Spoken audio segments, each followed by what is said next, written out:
All right, good morning, class. Welcome to week number 3. That is right, week number 3 of your 7314 class, which is your reference class. As always, I'm your professor, Dr. Jace K. Austin.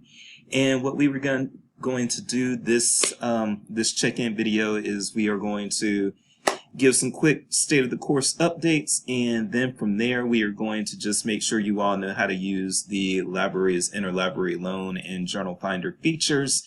This check-in video should take about 20 minutes at the most because these things aren't going to be complicated and there's not too much to say. And as always, you can speed me up. So having said that, let's jump right into it. First of all, when it comes to the state of the course updates, not everybody has done the introduction discussion board post. And that needs to be done so that I can pair you up with a partner, preferably a partner in your time zone. So if you have not done that introduction discussion board post, please go ahead and get on that. I think there are 2 or 3 of you, maybe even a few more of that, who are still remaining. And if you have not done that, again, I have not paired you up with a partner, and you are going to need a partner to complete that assignment. So please get that discussion board post done. As you all already know, weeks 2 and 3 were a sort of a combined discussion board prompt. You'll be posting stuff both weeks. What I've seen for week 2 has been pretty good, so just keep up the good work. And if you match that effort or exceed that effort in week 3, you should have no problems whatsoever. So I would just say, when it comes to the information seeking behavior and trying to decipher which theories your information seeking is actually aligning with. I hate to say it, but my advice there is pretty much just don't overthink it. So, you know, a lot of these things are going to fit into several categories or several theories, just depending on your approach or how you interpret your own actions. And if that's the case, then there's leeway for you to be quote unquote maybe wrong or having picked a theory that is not the best theory for what you have performed, and that is quite all right. You know, these things are not concrete. There's a lot of abstract things that need to be considered, and a lot of this is interpretation. A lot of this is your viewpoint and your understanding and interpretation of what you're actually doing. So with all that said, yes, don't stress out about making sure you pick the absolute right theory. There is probably a good chance that you can make a case for the theory that you do decide your information seeking behaviors are fitting into. The last thing that I want to bring up is the unassignment. The unassignment is also due on this coming Sunday, February 6th, just like the second post for the discussion board for week 2. So go ahead and try to get that unassignment done. I'm going to pop in here again.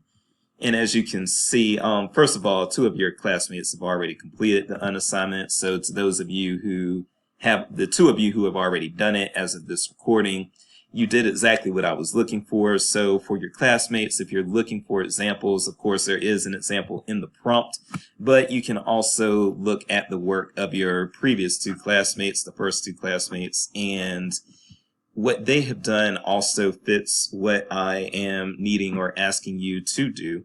But yeah, your actual format is right here in the prompt. So I'm going to point that out again. Where you see below, you'll find the format for your post. I am going to go get a bottle for my daughter. I will be right back.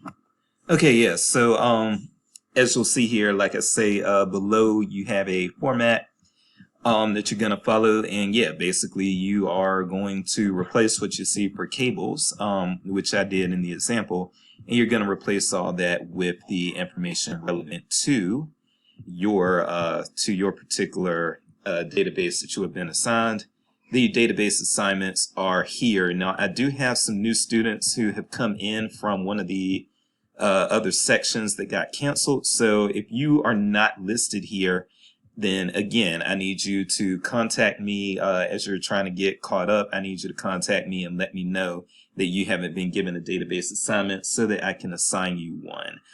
Do that as quickly as possible. We are 2 weeks in, so for those of you who have transfer it in from that other section, you are 2 weeks behind, and we've got to get you caught up. So yes, by all means, I'll be looking for you all to contact me during the week. I am not going to reach out to you. You do need to reach out to me, but I'll be looking for you all to reach out to me so that I can get you up to speed and explain a few things to you as needed.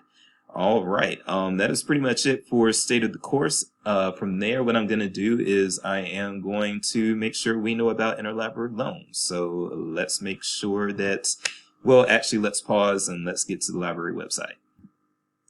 All right, so we are now at the library website.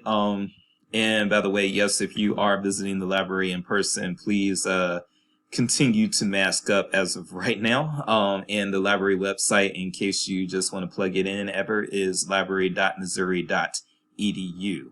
And so, yes, what I'm going to be looking at today and what I'm going to be teaching you all to do is use the Journal Finder features and the interlibrary loan features within Mizzou libraries. And this will be helpful for you to find things that are kind of not showing up in the aggregate search here, but things that you need.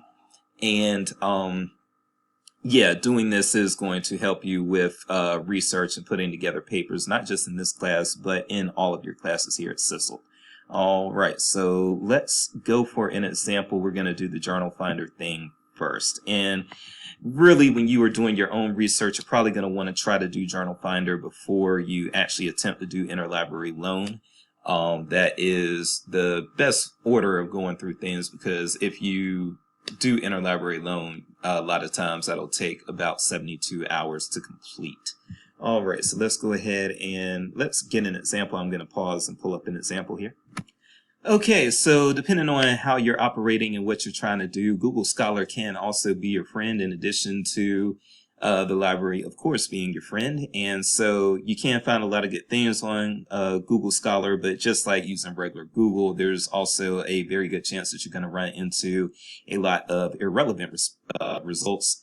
So that is one thing that you have to keep in mind. Part of it, when you're using Google Scholar, one of the things you're going to want to keep in mind, and you're going to want to instruct your library patrons on this too, especially if you work in an academic library, is you're going to just want to make sure that they know that there's still a lot of junk that might end up on Google Scholar that you're not necessarily going to see in the library aggregate searches.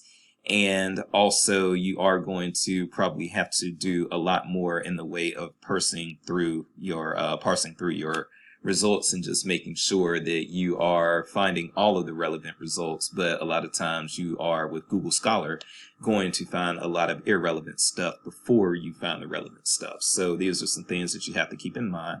Now, I have done a Google Scholar search here for library reference, and I have set up a time parameter for since 2018. So that way I'm at least not getting, because when I first did this search, I had like well over 1 million things, and they were going all the way back to the 70s and 80s on the front page or the first page. So now at least my page of results is from 2018 or later.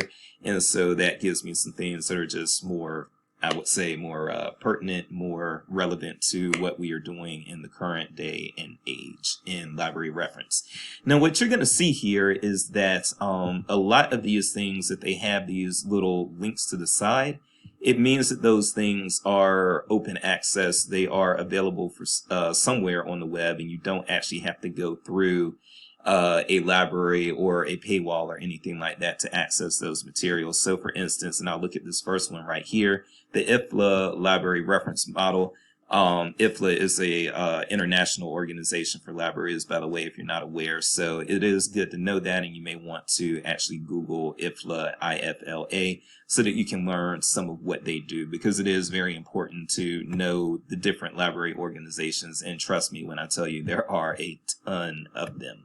But if you wanted this particular article, what you would see, if you have this link over here, then it means that the article should be open access. So you could come over here and just click this link, and boom. So you've got the text of the article right there. I did not have to go through a library to get it. I did not have to go through any sort of a paywall or pay for the article. It was right there. And same with this second one that you see here, creating a mass spectral reference library for, I don't know what that word is, in human milk, which is interesting. Click on that. Sometimes it'll do this. So I wasn't planning for that to happen, but I'm glad it did happen. So sometimes if you have the appropriate cookies and Google is recognizing the cookies that you have, then what it's going to do is it's probably going to take you back to a library that you are affiliated with. So that wasn't good. This particular computer that I'm on, my work computer, there should be Mizzou cookies in my computer that Google is probably picking up, and therefore when I actually try to do the login here, okay, the login keeps failing. I don't know why that's happening, but either way, a lot of times what this will do, if it takes you back to the school's login, you can just go ahead and put your login information in, and then you would be taken to that article. So, and so here, reject non-essential cookies, and again I've got the full article right here. However, what you might run into might be a situation like what you see here. So for this particular article referencing liaison librarians, endangered species, or vital partners, views of academic library administrators, and this is from 2020. And it appears in the Journal of Library Administration. Now, what you probably want to do if you don't have the access here, and you do, the first thing you're probably going to want to do is actually just do an aggregate search here. But if this doesn't help either, there's still one more tool that you can do. By the way, when I say do the aggregate search there, I just mean go ahead and copy and paste your article title in the aggregate search and then hit search. It's as simple as that. But if you're coming up short there as well, then what you can do is a third option that you have is you can actually go to the Journal Finder feature, which is from the library homepage, looking for a specific journal. Click on that. And the journal that I would be looking for is the Journal of Library Administration. So if I put that in and then click search, it's going to ask me again for a login, and hopefully that login will work this time around. Let's see. Good. All right. And so according to this, at least, I should have that 2020 article, because what you're going to want to look for are the date ranges here. So my date range is from 1997 to present, and the article is from 2020, so it fits in that date range, meaning that I should be able to access that. So let's see what happens. So I click that option there, and then I am taken to a listing of issues. And so what I might have to actually do is click on this and see what issue I'm working with. And it looks like you will usually find that up here. So what I'm looking at is volume number 60, issue number 7. So I could come back over here and go to volume 60. Let that drop down menu populate, and then click on issue number 7. And that should take me here. And then from there, hopefully I can just scroll until I find, and there it is. And as you can see, Mizzou is offering that checkmark means full access. I can get a PDF, or I can get the full text, or even EPUB if you do that. And I just click on it, and there you go. You got the full text right there. All right, but let's try a different scenario where we are going to need to use interlibrary loan. Give me one moment. All right, so I went back in time actually a lot, and this should be actually a really good example here. The British Journal of Surgery, 1957. This first one right here, if it's from 1957, there's a super good chance that I'm not actually going to have access to the full text either on Google Scholar or within the library aggregate search. And so I might need to actually go through Interlibrary Loan to obtain this item. So, and I've already clicked on this and looked, so I already know that you get the first page if you actually click on this link. But if you do the, I don't want to take this survey. If you click on the PDF, then it actually is only going to give you PDF access to, again, the first page, and you are taken to a paywall if you want to attempt to download the whole thing. So what we need to do if we want to get this entire full text is we need to fill out an interlibrary loan request. And interlibrary loan, by the way, is something that is very prevalent for those of you who don't have any experience in the library field. You will find interlibrary loan available at pretty much any academic library, most public libraries as well. K-12, I'm not exactly sure about, but that's something that Denise Atkins could probably answer for you. But yes, so I am going to use Interlibrary Loan to try to obtain this, and I'm going to show you the process and show you how it works. And this is something that you're going to want to remember, because if you are working reference in your library job, you are probably every now and then going to have to refer your patrons to Interlibrary Loan. So let's show you exactly how it works. The Mizzou interface, by the way, looks like most college or academic library interfaces look. Public libraries, their interlibrary loan interfaces can vary. But you have kind of a standard interface for academic libraries. So let's, first of all, I'm going to keep this page up. And I am going to open up a new tab here. This will be a tab for the library as well. University libraries. And to find interlibrary loan, what you would do is you would come down here to request an item /ILL at MU. And I'm going to click on that option there. Put in my login information. And from there, I'm actually brought to this page here, and I see I've actually already done what I needed to do with this research article here, or actually it's actually a encyclopedia entry, but I've already done the work I needed to do with that. But if I need to do a new request, then I would come over here to the left to new requests. And by the way, you can, for most of your grad school work, you're going to be doing requests probably for articles and maybe also theses and dissertations and perhaps book chapters or ebooks, but probably not physical books a whole lot.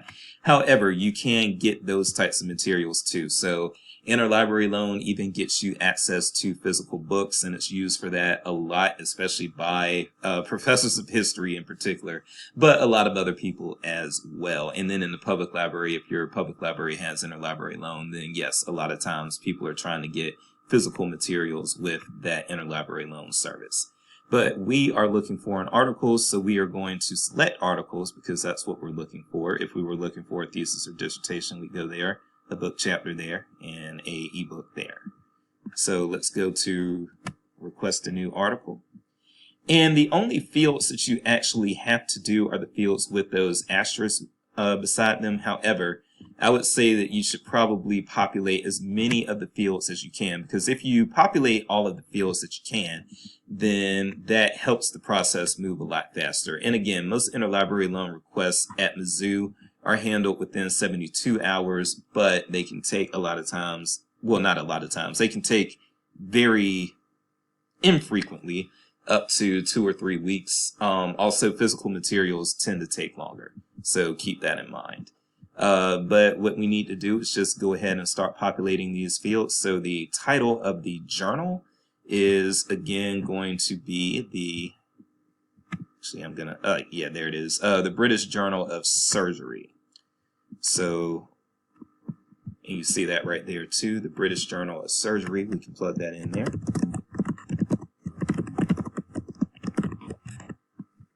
Okay, and our volume and issue information should be here, volume 45, issue 191.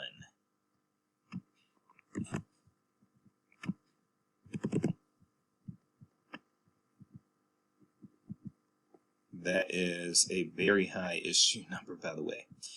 So month is going to be November 1957. So for month, we're going to put November. Year 1957. Inclusive pages also appear right under that, 209 to 236.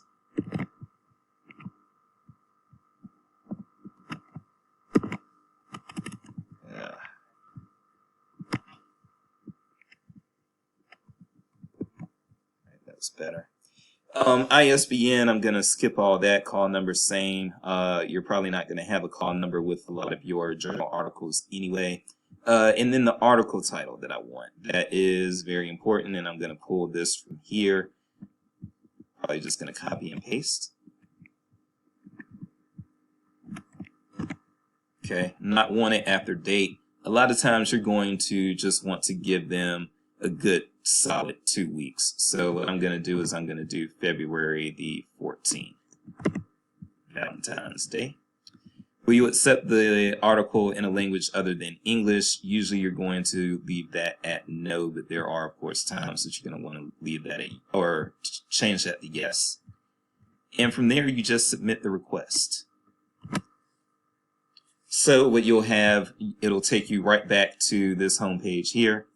And you can see that I have an outstanding request and I'm awaiting request processing right now. And what will happen is when this request is filled, I will get an email from the zoo letting me know that the request has been filled. And then I can just come log into the Interlibrary Loan System and download my article. So, and this is how it'll look. So this one that I've already received, it'll have an ID number for the school.